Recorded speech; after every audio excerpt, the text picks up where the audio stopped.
students, good morning. Welcome to the Bujingli School Trust Sanchalit Jainacharya Shri Ajramarji School online classes. Social Science, Standard 8, Chapter 9, Our Economic System. Let's continue on page number 75, Privatization. After the independence, many public ventures, that is, large manufacturing projects owned by the government, were started by the government of India.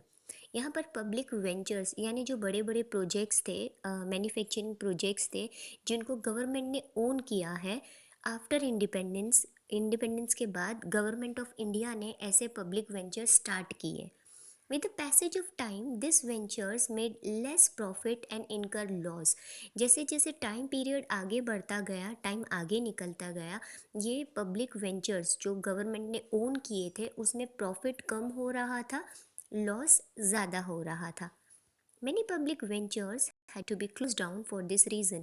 और profit कम होने के कारण और loss ज़्यादा होने के कारण ये पब्लिक वेंचर्स जितने भी मैन्युफैक्चरिंग प्रोजेक्ट्स थे उन सबको बंद करना पड़ा. This left an impact on our economic system. और इस वजह से हमारे इंडिया के इकोनॉमिक सिस्टम यानी फाइनेंशियल प्रॉब्लम शुरू होने लगे. The workers became united but the industry suffered big losses. इसमें क्या हुआ कि इकोनॉमिक सिस्टम पे तो इम्पैक्ट पड़ा, असर हो रहा था. जितने वर्कर्स हैं सब एक हो गए, लेकिन इंडस्ट्रीज़ थी जो बड़ी बड़ी उनको बहुत ही घाटा होने लगा, बहुत ज़्यादा लॉस होने लगा. On the other side the emphasis on quality increase around the world. और उसके दूसरे साइड ऐसा हो रहा था कि जितनी जो क्वालिटी है वो हर जगह पर मैन्युफैक्चरिंग प्रोडक्ट्स के जितने भी कंपनीज थी उनके क्वालिटी बढ़ते गए, इंक्रीज़ होते गए. यानी जो पब्लिक वेंचर्स थे उसके अलावा जो प्राइवेट चीज़ें थी वो ज़्यादा प्रॉफिट कमाने लगी. The private sector started making more profit. All this circumstances motivated privatisation.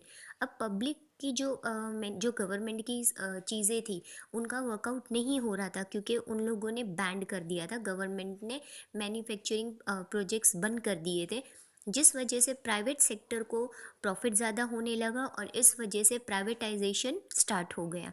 Government started showing inclination towards private sector. अब ऐसा जब गवर्नमेंट ने देखा कि प्राइवेट सेक्टर कंपनीज़ को ज़्यादा प्रॉफिट हो रहा है तो उन्होंने उनके तरफ ज़्यादा अपना झुकाव दिखाया.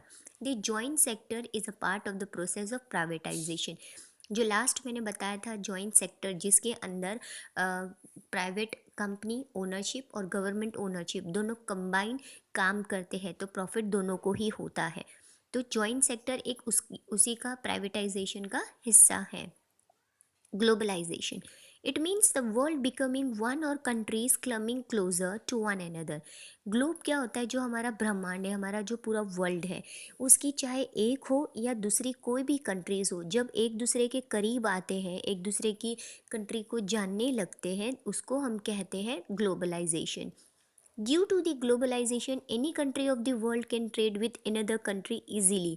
ग्लोबलाइजेशन के वजह से कोई भी कंट्री, पूरे वर्ल्ड में से कोई भी कंट्री के साथ दूसरी कंट्री के साथ ट्रेड कर सकती है. इट मीन्स इम्पोर्ट और एक्सपोर्ट का बिजनेस कर सकते हैं. It integrates the markets and the production units of various country. ये इससे क्या होता है? मार्केट ज़्यादा बढ़ती है, प्रोडक्शन ज़्यादा बढ़ता है और हमारे वेरिएशन भी दिखाई देते. अलग अलग कंट्रीज़ का सामान हमारे कंट्री में आता है, हमारे कंट्री का सामान दूसरे कंट्री में जाता है और वो प्रॉफिटेबल भी होता है.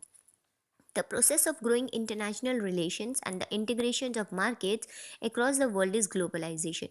जो ये मार्केट इंटीग्रेशन ऑफ मार्केट होता है, इट मीन्स जो मेल मिलाव हो रहा है एक कंट्री का दूसरे कंट्री के साथ, इंटरनेशनल ट्रेडिंग हो रही है, जो एक कंट्री का दूसरे कंट्री के साथ रिलेशनशिप ग्रो हो रहा है, इसको हम कहते हैं ग्लोबलाइजेशन.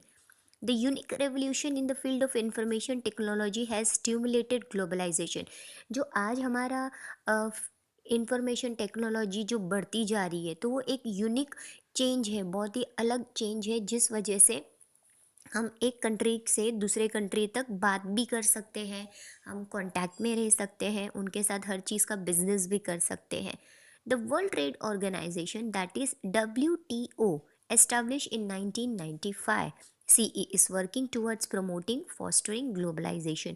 जो WTO है यानी वर्ल्ड ट्रेड ऑर्गेनाइजेशन 1995 में जो एस्टैब्लिश हुआ था, आज भी वो ग्लोबलाइजेशन को प्रमोट करने के लिए काम करते हैं।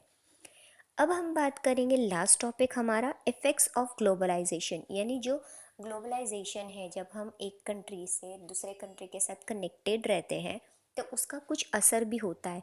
हर चीज़ में एडवांटेजेस और डिसएडवांटेजेस दोनों आते हैं, तो लेट्स सी कि उसका असर क्या हो रहा है, उसका इम्पैक्ट हम पे क्या पड़ रहा है। Number one, employment opportunities have increased in the service sector due to the advent of the information technology. अब जो बेरोज़गारी थी वो ख़त्म हो चुकी थी, एम्प्लॉयमेंट का चांसेस, नौकरी के चांसेस हर सर्विस सेक्टर में लोगों को मिल रहा था क्योंकि इंफॉर्मेशन टेक्नोलॉजी ज़्यादा बढ़ चुकी थी। Phone, fax, mobile, email, internet, video conferencing, etc. are some of the revolutionary tools of information technology which transfer information faster and at low cost. जो भी है, फ़ोन है, फैक्स है, मोबाइल हम यूज़ करते हैं, ईमेल है, नेट है, वीडियो कॉन्फ्रेंसिंग, तो ये कुछ ऐसे टूल्स है, ऐसे इक्विपमेंट्स है इंफॉर्मेशन टेक्नोलॉजी के, जो इजीली कम प्राइस में, लो कॉस्ट में हम कहीं पर भी किसी से भी एक जगह रह के बातचीत इनके थ्रू कर सकते हैं, चाहे वो इंटरनेशनल कंट्री ही क्यों ना हो। और this has made the economic development of our country faster. और इसी चीज़ों के वजह से, phone, mobiles, email, net, video conferencing, इसके वजह से हमारा जो कंट्री है बहुत ही ज़्यादा फास्ट डेवलपमेंट कर रहा है। The multinational companies started projects in different countries which have proved to be profitable for the host nation. जो मल्टीनेशनल कंपनीज है, जो बड़ी बड़ी कंपनीज है, जो बड़े बड़े प्रोजेक्ट्स बनाती है अलग अलग कंट्रीज़ में, उनको बहुत वो एक बहुत ही ज़्यादा प्रॉफिटेबल हमारे कंट्री के लिए है ऐसी कंपनीज। जैसे एग्जांपल अगर बात करें तो Ford motors has a car manufacturing plant in India where cars are manufactured not only for India but for other countries too. जो फोर्ड मोटर कंपनीज हैं, जो कार्स बनाते हैं, वो सिर्फ इंडिया के लिए ही नहीं कार बनाते, बल्कि दूसरी कंट्रीज़ के लिए भी कार्स बनाते हैं, डिज़ाइंस बनाते हैं, कार्स बना के उसको एक्सपोर्ट करते हैं।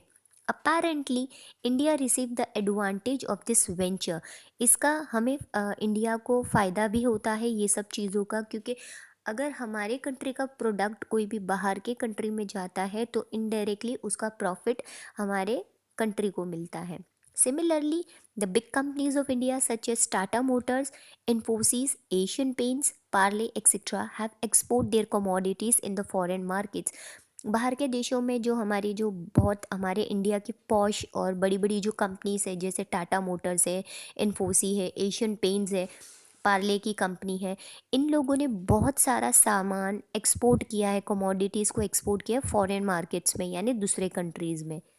Consumers get commodities of a very good quality and at a low price due to the competition. आज कंपटीशन इतना बढ़ गया है, उस वजह से जो कंज्यूमर है यानी हम जो कॉमन पीपल है, हमको अच्छी क्वालिटी का प्रोडक्ट मिलता है, वो भी कम बजट में, लो प्राइस में मिलता है। For example, China made toys have become more popular in the Indian market due to its low price and attractive design.